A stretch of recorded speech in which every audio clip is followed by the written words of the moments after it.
So whether you consider yourself a religious person or a more secular person, I think you'll appreciate this story.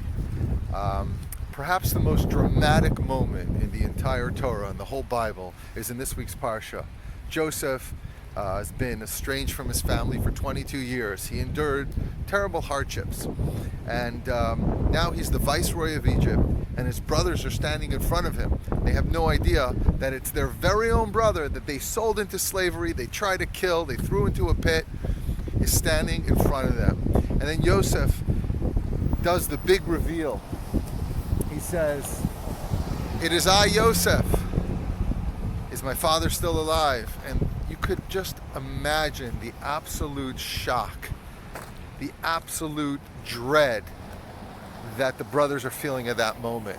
The second to most powerful person in the entire world is their very brother, which they try to kill and sell into slavery, who endured terrible suffering.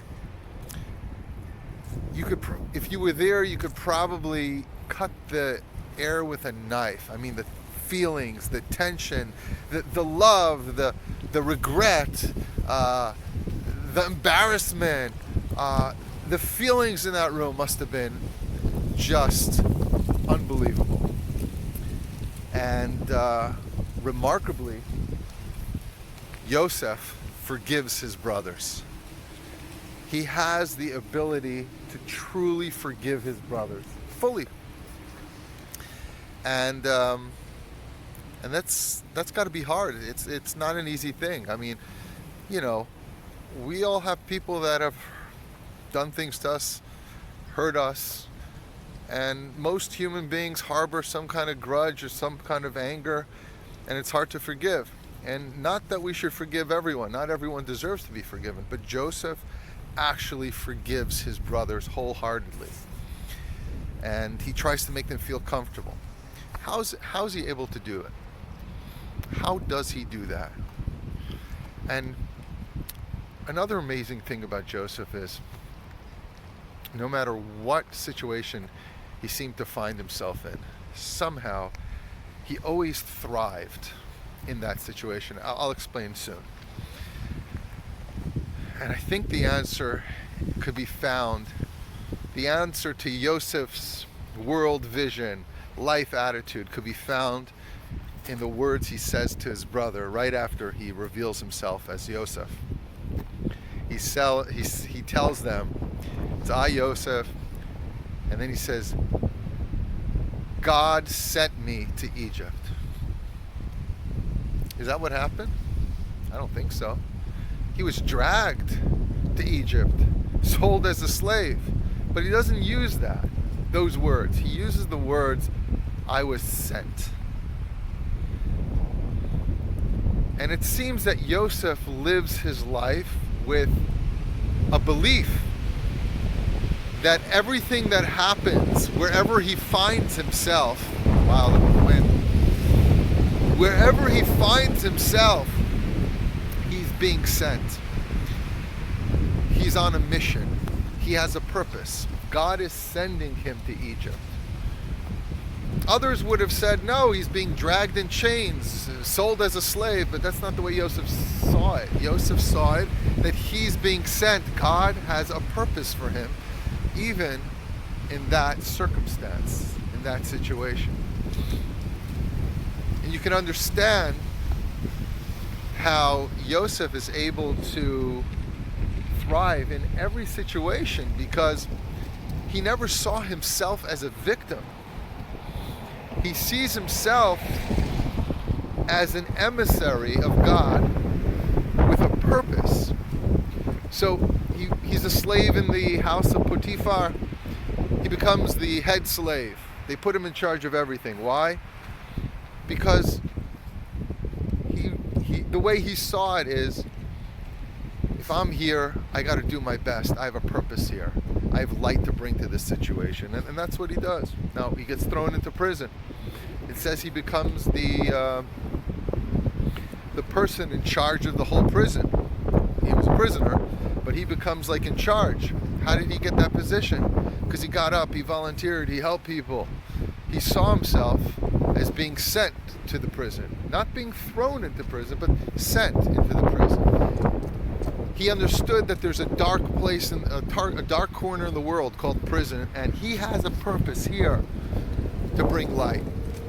And it's so apparent a little later when the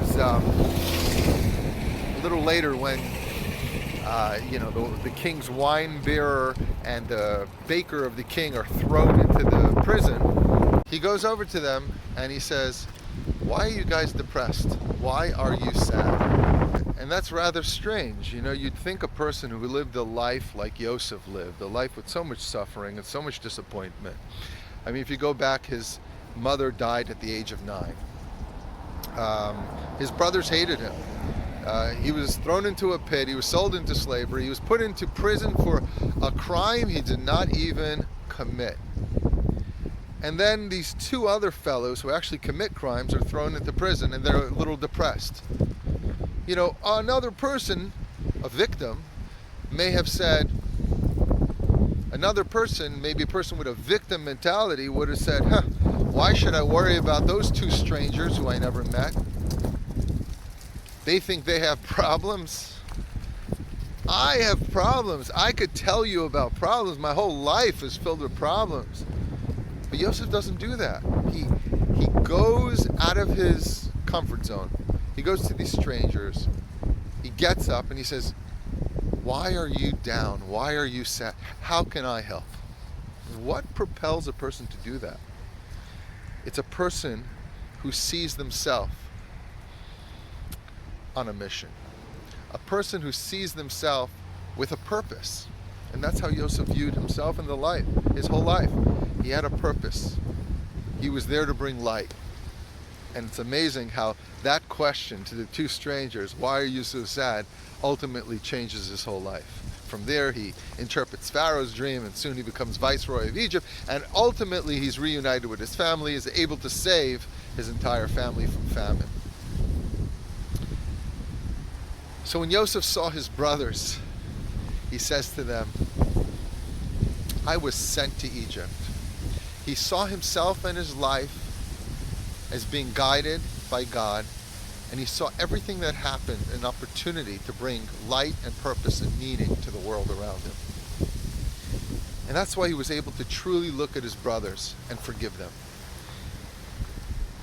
Because he believed that everything that happened was part of a greater plan and destiny to allow him to fulfill his potential. I found the story of Joseph very inspiring.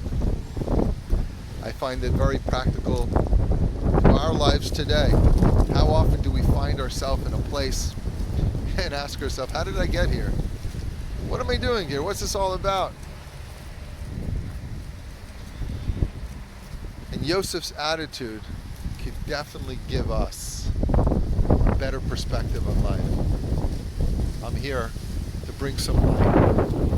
I'm here to make the world better. I'm here to